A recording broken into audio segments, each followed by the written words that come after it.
Bonjour à tous et suite à votre demande, je vous propose une deuxième épreuve blanche numéro 2 dans le cadre des préparations d'une part soit pour les futurs candidats et candidates du concours d'enseignement cadre des académies session décembre 2021, encore les enseignants expérimentés qui veulent préparer les épreuves d'aptitude de professorat de l'enseignement secondaire, spécialité mathématiques. Alors, on va garder la même architecture que la première épreuve, c'est-à-dire elle est composée de deux situations. La première concerne des questions au choix multiples. Et puis, dans une deuxième situation, on va proposer une situation euh, dans laquelle l'analyse didactique est sollicitée. Alors, vous pouvez arrêter la vidéo chaque fois pour faire le tour des questions. Et je propose également pour les futurs candidats de recopier l'essentiel, de prendre note de l'essentiel, surtout qu'il y a des concepts de base ou bien des notions didactiques très importantes ou bien des notions habituelles. Alors, la première question, citez parmi les propositions ci-dessous une compétence transversale. Alors, le premier item cherchait des exemples, des contre-exemples, traduire en langage mathématique une situation réelle à l'aide d'équations, ou bien de suites, ou bien de fonctions, ou bien de configuration géométrique, prise d'autonomie. Et le dernier item, exercer l'intelligence de calcul, organiser les différentes étapes d'un calcul complexe, choisir des transformations, effectuer des simplifications. Alors, attention, la question ici, c'est une compétence transversale. Et dire transversale, ce qui pourrait se traduire en langue arabe, الكفاية العرضانية أو المستعرضة. Et je tiens à souligner que le mot compétence en arabe, ce n'est pas le kafa'a, ce n'est pas al-kafa'a, lakin al-kifaya. فكفء ليس هو كاف. Donc, c'est une compétence transversale. Et donc, cette transversalité laisse penser au fait de sortir du champ des mathématiques. Alors, si on cherche des exemples, des contre-exemples, on est toujours dans la même discipline des mathématiques. Si de même on fait une traduction en langage mathématique d'un énoncé en utilisant la symbolisation mathématique, ça reste toujours dans la même discipline. Si on procède à des calculs, on réussit des démarches de calcul, ça reste toujours dans des calculs, et donc il nous reste la bonne réponse, eh bien, la prise d'autonomie.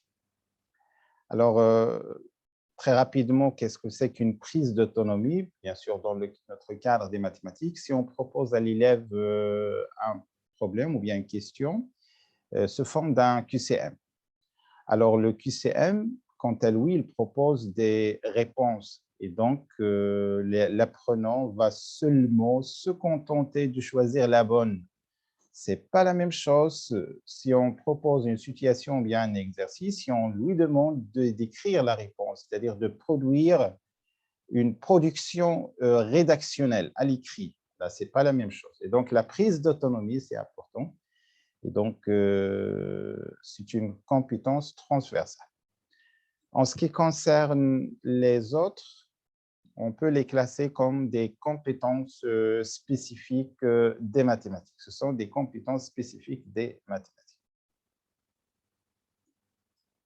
En d'autres termes, on peut même dire des capacités. Des capacités, ce que vous avez l'habitude de voir dans la littérature, les capacités attendues, par exemple, dans les manuels scolaires. Voilà donc pour la première question. Pour la deuxième question, citez parmi les propositions ci-dessous une habilité. Alors, une habilité en arabe, al-mahara. Al-mahara, je donne par exemple un exemple très simple, hors mathématiques. Vous pouvez prendre une équipe de football, par exemple.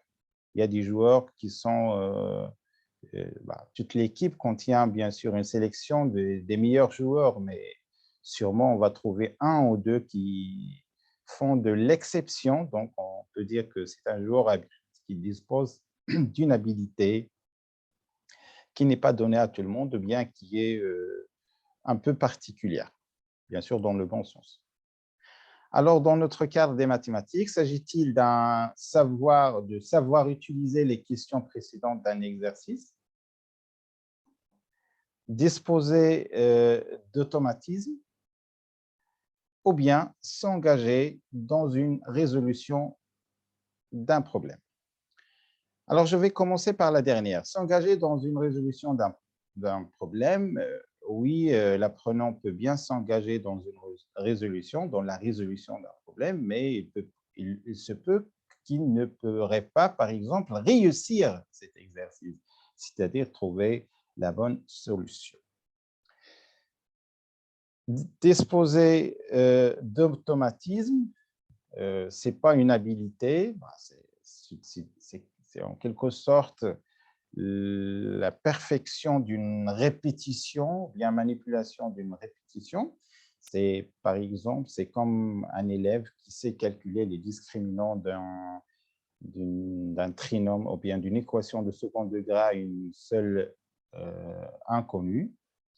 Delta égale avec carré moins 4AC peut faire sans situation, sans exercice, sans cas, pas de problème, sans difficulté.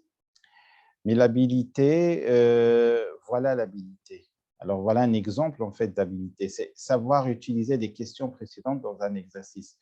Alors, vous avez tous côtoyé l'activité mathématique, vous avez travaillé certainement des exercices ou bien voir des exercices de mathématiques qui contiennent une série de questions. Alors, il y en a qui s'intéressent à chacune des questions, essayer de répondre à chacune des questions de manière isolée.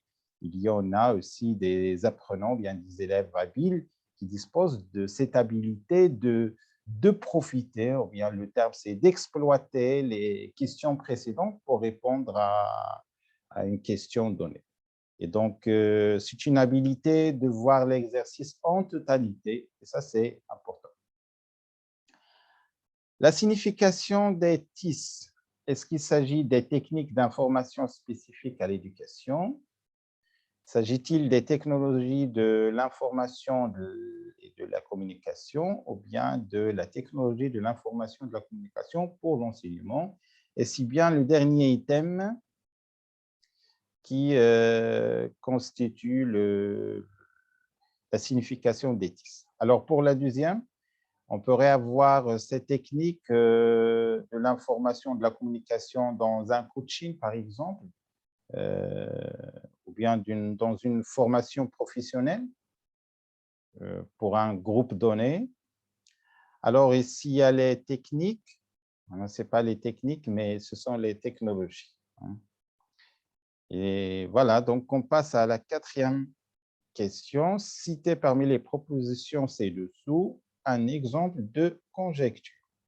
Je vais peut-être revenir pour ceux et celles qui ont déjà travaillé l'épreuve en arabe. Alors, يتعلق الأمر هنا بإدماج تكنولوجيا الاتصال والمعلومات في تدريس مادة الرياضيات. Alors, en ce qui concerne la conjecture, alors la conjecture, c'est en arabe التظنن. Le tableau des variations d'une fonction numérique, est-ce qu'il s'agit d'une conjecture? Est-ce que ce tableau présente une conjecture?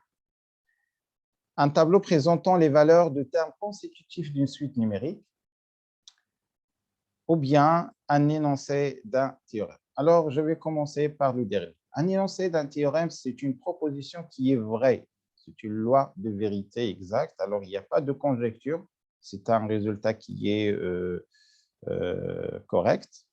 Et donc, ce n'est pas une conjecture. Le tableau des variations d'une fonction numérique non plus, parce qu'il présente, d'après une étude exacte, les variations d'une fonction croissante, décroissante, maximum, minimum.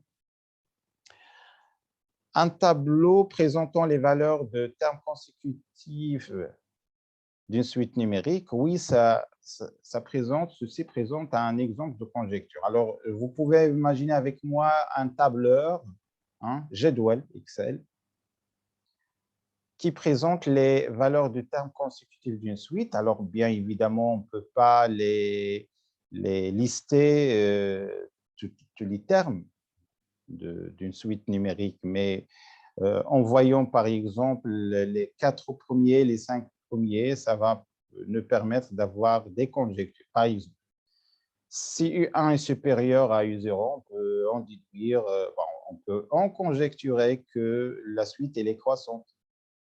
Si ces valeurs se stabilisent autour de la valeur 1,99, alors ça veut dire que la limite c'est 2, si vous voulez. Voilà donc les deux exemples que je vous présente. Cinquième question, parmi les propositions, qu'est-ce que c'est qu'un savoir? Alors, ABC est un triangle. Effectuer des calculs à l'aide d'une calculatrice, la définition d'une fonction croissante. Arrêtez, s'il vous plaît, la vidéo. Si vous voyez que je donne des réponses directement, vous pouvez recopier l'énoncé et travailler, puis faire un retour pour comparer vos réponses avec les miennes. Alors, pour le savoir, alors je vous donne voilà, le bon item, c'est la définition d'une fonction croissante. Ça, c'est un savoir. On se donne une fonction, soit f, une fonction R, ou bien f est une fonction numérique d'un intervalle i dans R. I est un intervalle de l'ensemble inclus dans l'ensemble de définition. X supérieur à y implique f de x supérieur ou égal à f de y. Voici la définition d'une fonction croissante. Effectuer des calculs à l'aide d'une calculatrice, ça c'est un savoir-faire. Et ABC est un triangle, c'est juste un énoncé, tout simplement. Question suivante, citez parmi les propositions suivantes un savoir-faire. Un savoir-faire. Alors, exercer l'intelligence de calcul, copier des énoncés au tableau. Alors, ça se voit qu'un savoir-faire, c'est le premier item, c'est organiser des différentes étapes d'un calcul, pas nécessairement complexe. Par exemple, si vous arrivez à résoudre ou bien utiliser la méthode de discriminant pour résoudre une équation de deuxième degré à une seule inconnue, alors une équation algébrique, bien sûr, alors il s'agit bien d'un savoir-faire. Et enfin, la dernière partie, citer parmi les propositions ci-dessous un savoir-être. Alors, vérifier si les solutions numériques trouvées satisfaisant l'équation en question. Alors, cette fois-ci, un savoir-être. Puis expérimenter en utilisant éventuellement des outils logiciels. Alors, pour le savoir-être, alors je vais expérimenter en utilisant ça, c'est une compétence, si vous voulez, c'est une compétence. Tandis que vérifier si les solutions numériques trouvées satisfont l'équation en question, ça c'est un savoir-être que je vais expliquer. Donc, on a l'habitude, par exemple, de demander aux élèves de résoudre une équation. Alors, la majorité, une fois qu'ils trouvent les solutions, ils mettent bilan, alors S égale la première valeur, deuxième valeur. Mais rare parmi les élèves qui vérifiaient est-ce que ces solutions trouvées satisfont l'équation proposée au départ. Alors, du point de vue mathématique, il s'agit bien d'une réciproque, c'est-à-dire l'implication réciproque, parce qu'il, quand on écrit les solutions d'une équation sans, alors le sans là, ça veut dire, il s'agit bien d'une équivalence.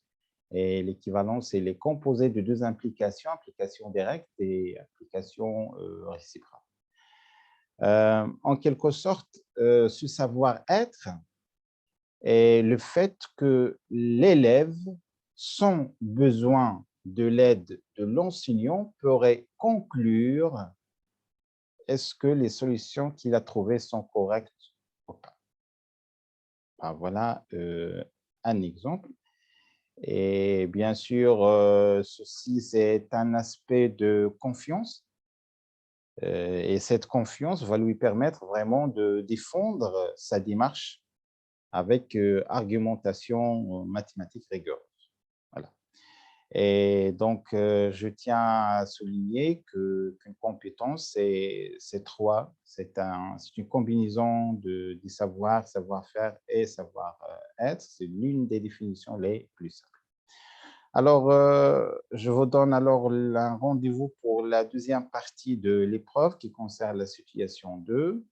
Donc, pour le moment, je vous laisse voir seulement cette première partie, le temps de prendre votre souffle et puis on va terminer lors de la prochaine vidéo. Merci de votre attention.